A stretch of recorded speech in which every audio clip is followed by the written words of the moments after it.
గురించి ప్రార్థన చేయవా? మా గురించి మొరపెట్టుకోవద్దు. సమూయేలు అంటాడు, మీ నిమిత్తము ప్రార్థన చేయకుండా మీరు ఒకవేళ ఏమన్నా అనుకోకపోయింది, కానీ ఇది నాకు పాపమై. కానీ ఇశ్రాయేలులకు నెమ్మది లేదు. ఎందుకని? 20 సంవత్సరాలు దేవుని మందస్సం వారికి దూరమైపోయింది. నిత్యము జరగవలసిన బలులు ఆగిపోయింది. యాజకుల స్తుతి కీర్తనలు ఆగిపోయి, కుమారుల కీర్తనలు ఆగిపోయింది. వాయిద్యాలు వాయించే వాళ్ళు లేరు. ఆ నాదం వినపడతలేదు.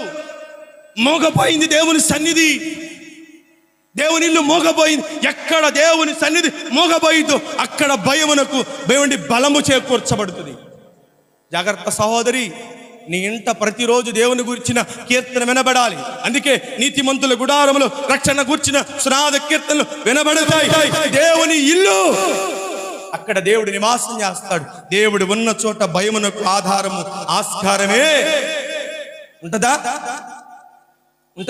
చెప్పండి.